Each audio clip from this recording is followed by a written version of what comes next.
मैं गंगा कसम खाता हूं, मैं भगवान कसम खाता हूं, मैं गीता की कसम खाता हूं, जो कहूंगा सच कहूंगा, सच के सिवा कुछ नहीं कहूंगा। भाई गीता की ये जो आन है, सौगंध है, गीता की सौगंध तब खाओगे ना जब गीता को जानोगे, गीता के महत्व को समझोगे। अब गीता के महत्व को समझोगे ही नहीं तो गीता की झूठी कसम खाने में देर कितनी लगनी है। मां कसम, भाई मां की महिमा को जानोगे तब तो मां की आन का सम्मान रखोगे, गीता को जानोगे तब तो गीता का सम्मान करोगे। कसम खा लेने से क्या होगा? आदमी 100 कसम खा के झूठ बोल देता है। क्यों बोल रहा है? क्योंकि धर्म का पाठ पढ़ा ही नहीं। धर्म का पाठ पढ़ेगा तो हरिश्चंद्र बाजार में बिक गए थे, पर उन्होंने अपना सत्य, अपना धर्म नहीं छोड़ा था। पत्नी तारा बिक गई बाजार में, पुत्र रोहित बिक गया। क्या क्या कहानी पढ़ना जरा साहब।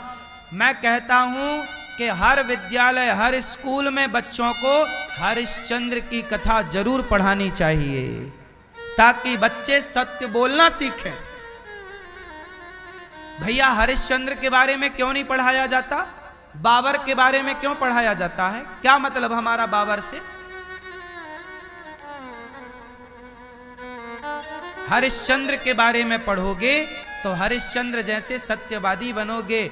और आज इस देश में सत्य बोलने वालों की बड़ी कमी है, हर तरफ झूठे लोग हैं। औरों की तो छोड़ो, बेटा झूठा हो रहा है। जब अपने धोखा देते हैं ना तो दर्द ज्यादा होता है। भाई बेटा ही धोखा दे दे तो आदमी भरोसा किस पे करेगा? सबसे भरोसेमंद तो पुत्र ही होता है, सबसे भरोसेमंद तो पिता ही होता है, सबसे भरोसेमंद तो मां ही होती है। लेकिन मां ही धोखा दे दे, पत्नी ही धोखा। पत्नी और पति ये रिश्ते किस पर चलते हैं? बोलो, विश्वास पर चलते हैं। लेकिन आपने कभी सोचा कि वो आदमी, राजा नाम का लड़का, कभी सोचा नहीं कि मेरी पत्नी मुझे मरवा देगी? वो तो अपनी पत्नी के साथ खुश था। पत्नी एकांत में ले गई और अपने पति को मरवा दिया। जब उसे पता लगा मेरी पत्नी ही मुझे मरवा रही है, तो बेचारा वो तो उसी समय मर जाएगा, बिना मारे मर जाएगा। जब अपने ही धोखा देंगे तो आदमी तो तुरंत मर जाएगा। हमें आप पर बड़ा भरोसा है, आपको हम पर बड़ा भरोसा है, पर हम आपका भरोसा तोड़ दें तो आदमी खड़ा खड़ा गिर जाए। यार अब किस पे फिर विश्वास करें? आदमी को चाकू तलवार गोली से मारने की जरूरत नहीं है। जब आप किसी का भरोसा तोड़ देते हैं तो वो अपने आप मर जाता है। यही तो मरना। बेटे, आजकल के बेटे माँ बाप का भरोसा तोड़ देते हैं तो क्या समझते हो आप? आपके माँ बाप मर ही तो गए, वो मरे बराबर हैं। जब किसी मां को पता लगता होगा कि मेरी बेटी फलाने के संग भाग गई, तो आपको क्या लगता है? आपकी मां खुशियां मना रही होगी? बेचारी वो तो चलती फिरती को मुर्दा हो गई।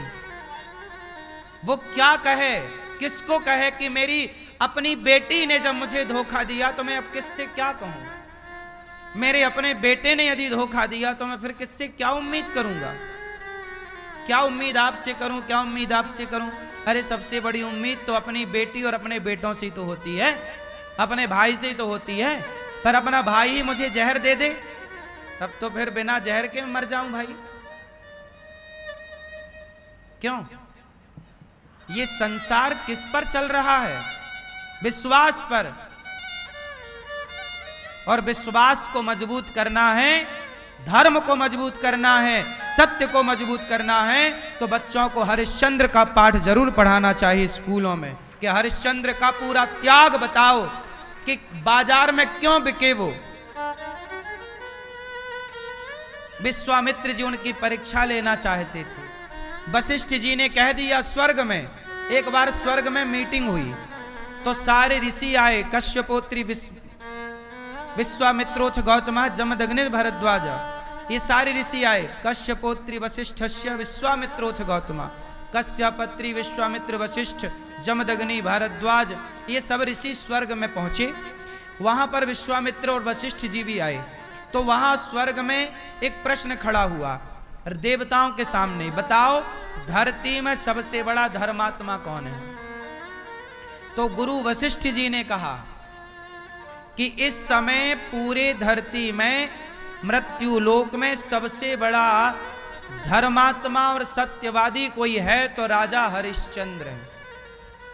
किसने बोला ये बात? वशिष्ठ जी ने बोला। किसने बोली ये बात? कहां बोली? स्वर्ग लोक में मनुष्य लोक के मनुष्यों का प्रशंसा चल रही है, बड़ाई तारीफ के धर्म देवताओं के पास भी इतना बड़ा धर्म नहीं है जितना धर्म राजा हरिश्चंद्र के पास।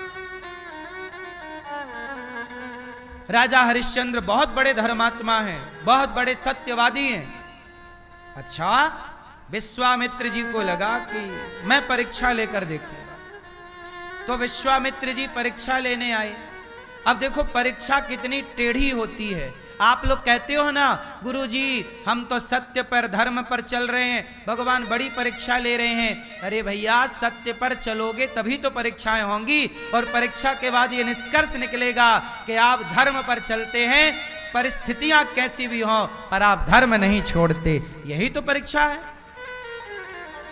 इसलिए अपने धर्म पर अडिग रहो। चुनौतियां आएंगी। अब विश्वामित्र जी ने कहा कि मैं हरिश्चंद्र की परीक्षा लूंगा। अब विश्वामित्र जी आए हरिश्चंद्र के पास। हरिश्चंद्र अयोध्या के राजा थे। ये हरिश्चंद्र कौन है बता दूं? भगवान राम के पूर्वज। भगवान राम के कौन है ये? इन्हीं हरिश्चंद्र के वंश में आगे चल के भगवान राम का जन्म हुआ, प्रकट हुए।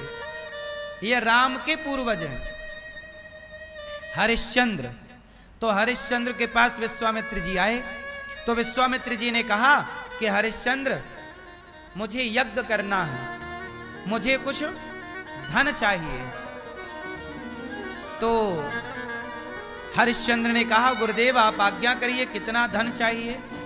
बोले बस इतना धन चाहिए कि मेरा यज्ञ संपन्न हो जाए, मेरा यज्ञ संपन्न हो जाए।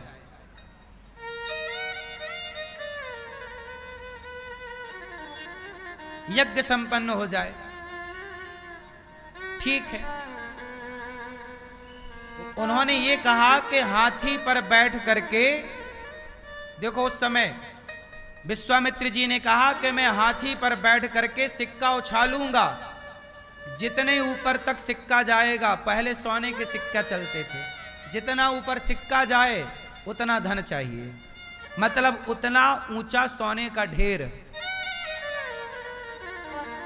इतना धन चाहिए मुझे यज्ञ के लिए। तो हरिश्चंद्र बोले ले जाओ।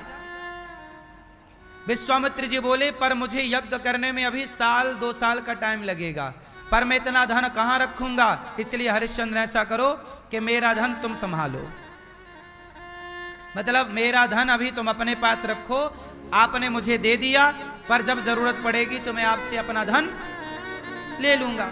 विश्वामित्र जी चले गए।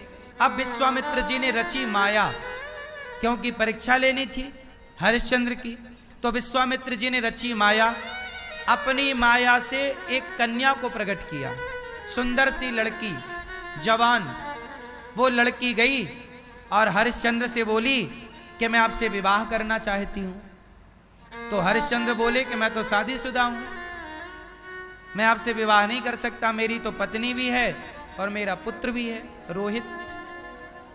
पत्नी का नाम तारा है, मेरी पत्नी बड़ी पतिव्रता है, मैं पराई स्त्री के बारे में सोच भी नहीं सकता। पर वो स्त्री तो लिपटने लग गई, नहीं नहीं महाराज आपको तो हमसे विवाह करना पड़ेगा, आप हमारे मन की भावना नहीं समझ रहे हैं, हम कहाँ जाएं, हम तो आपसे विवाह करेंगे। बोले हम विश्वामित्र की पुत्री हैं, हमसे विवाह करो। नहीं कर रहे थे तो विश्वामित्र जी आ गए।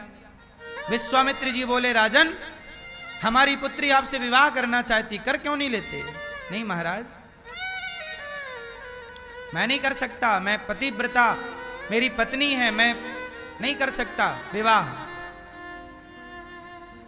हरिश्चंद्र ने कहा कि मुझे मेरा राज्य छोड़ना पड़े, मुझे मेरा शरीर छोड़ना पड़े, परिवार छोड़ना पड़े, मैं छोड़ दूंगा गुरुदेव, पर मैं अपने धर्म को नहीं छोड़ूंगा।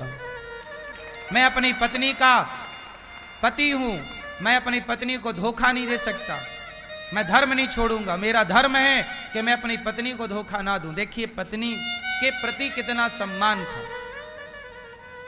तो विश्वामित्र जी ने कहा अच्छा आप अपना राज्य छोड़ सकते हो? बोले हाँ राज्य छोड़ सकता हूं, पर पत्नी को दिया गया वचन नहीं छोड़ सकता। मैंने पत्नी को वचन दिया है कि मैं तेरे सिवा किसी और स्त्री का काम भाव से स्पर्श भी नहीं करूंगा। मैं अपनी पत्नी को दिया गया वचन नहीं तोड़ूंगा, प्राण जाए पर मैं राज्य छोड़ सकता हूं। तो विश्वामित्र जी बोले राज्य दे सकते हो? बोले हाँ दे सकता हूं। किसे दे सकते हो? मुझे दे सकते हो? विश्वामित्र जी बोले तुम मेरी बेटी से ब्याह नहीं कर रहे हो तो एक काम करो, मुझे अपना राज्य दे दो, या मेरी बेटी से ब्याह करो या मुझे अपना राज्य दो। हरिश्चंद्र बोले ठीक है गुरुदेव, मैं अपना राज्य आपको देता हूं। तुरंत अपना राज्य विश्वामित्र जी को सौंपकर अपना मुकुट उतार दिया। विश्वामित्र जी ने कहा मैं राजा हो गया, अब एक काम करो ये सारे राजसी वस्त्र उतारो। राजा अब मैं राजा हो गया, अब एक काम करो राजन, ये सारा राज्य मेरा हो गया? बोले हाँ हो गया। अब एक काम करो, जो आपने मुझे यज्ञ के लिए स्वर्ण मुद्राएं देने का बोला था अब वो मुझे दो। अब हरिश्चंद्र फंस गए।